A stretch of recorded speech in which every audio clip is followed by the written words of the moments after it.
The Path of Nihility just got a pretty good buff in Honkai Star Rail, so let's talk about it. So, as we can see, I'm in all the changes that went through for version 1.1, and while a lot of them are just a lot of like system optimizations, bug fixes, and then like, the usual like, oh, here are the events characters, light cones, etc. that are coming out, I want to point out one change that I think is going to be pretty great for Nihility characters in particular, and then also the Path of Nihility in Simulated Universe. So it's this change right here. I'm actually going to zoom in a little bit more for you all as well. I don't know why it scrolled down for me, but alright. The effect res of enemy targets above level 50 has been adjusted to increase at a lower rate as the level increases. So something that I feel like definitely a lot of players probably noticed once they got to like higher Trailblaze levels and they were fighting higher level enemies, it starts to get harder. I mean, obviously, unless you're like really lucky, it can start to get harder to apply debuffs to enemies because effect res goes against your chances of getting debuffs. So because of that, it was harder for, especially Nihility characters to be able to get debuffs on the enemies.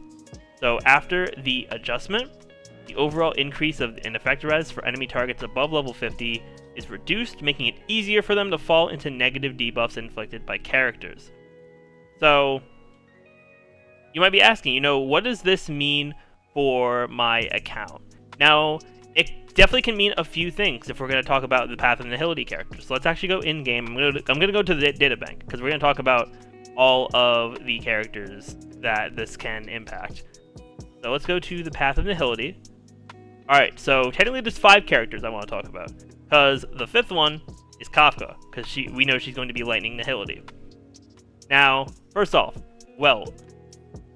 For Welt, this is going to be important because for his main like talents and and his abilities, they have chances. Like, his first skill is the main one here. He has a 70% base chance at level 6 to reduce the enemy's speed by 10% for 2 turns. Because of it being a base chance, that means that the enemy's effect res will lower his chances, while his effect hit rate will increase the chances. So because of the change, this chance won't be reduced by as much by the stronger enemies. Which, I mean, at this point, because I hit Trailblazer level 57 today, so I should be pretty much only fighting characters that are above level 50. So that's going to be great for Welt to slow down a lot of enemies more. So yeah, I think that's his main thing that has a base chance. But yeah, it's definitely going to be very helpful for you if you use Welt. Then we have Pela. Pela is going to be able to get more defense reduction as well. I believe it's so she has a 100% base chance to inflict expose on all enemies, and when they're exposed, their defense is reduced for 2 turns. Right now, for me, it's 35% at level 6 talent, or level 6 trace. And this is also going to be great because Pela is really going to be able to enable your damage dealers. So if you're able to get this defense reduction more often, it's going to be a lot more significant for if you're running her with a very strong main damage dealer. Like if you're running her with like a Sela, you're running her with like a well-built Jing Yuan, or whoever you're building her with, she is going to be able to enable you to do a lot more damage. And then, does this have a base chance too? It does not. Okay. It just removes the buff. Okay. And then also, getting more debuffs, getting more of that defense shred is going to also help this. Pela will be able to get more energy, and then she'll be able to get her ultimate more as well, which is, going to further help for that enemy debuff as well. So she is going to, she's definitely going to be very good on that. And then also she has a base chance here on her technique where she has a 100% base chance of lowering the defense of all enemies by 20% for 2 turns, which just further makes her kit very cohesive with itself and very self-sufficient for keeping defense debuffs on the enemies. So she's going to be helped out by this a lot. Then we have Sampo, and personally I don't know that much about Sampo. I haven't looked at him yet, but I know he is a Nihility character. Yeah, so he has, on his ultimate, he has 100% base chance to increase the target's DOT taken by 20% for 2 turns. So more chances for him to be able to raise that DOT, which is going to be really good for those Path of Nihility runs with Simulated Universe. If you're running a DOT-centric team, once, if you built Sampo and you wanted to run that kind of team, this will help that out a lot as well. Let's see, does he have any other base chances? Let's see. Okay, this is a 100% fixed chance to delay all enemies' actions. Okay. But yeah, Sampo being able to just boost your DOT is going to be really good for teams that revolve around DOT. So he is definitely going to be very good for this. And next I feel like I'll talk about Kafka because I'm talking about Sampo here, because a lot of people who have looked at Kafka's stuff, I haven't really looked at her kit too much, because I know we had it from the closed beta test, and I'll go over it when she's going to come out. But from what I've gathered from people, she is probably going to work very well with Sampo, and that's going to make him a lot better. And they'll just be a very solid, DOT combo together to get some good damaging. I know Kafka also, at least according to the closed beta test, has a very high attack stat. So, or a base attack stat. So she'll be able to get some good damage in, then Sampo will just amplify that a lot. So definitely going to be an interesting combo. I'm going to have to probably build him because I do want Kafka.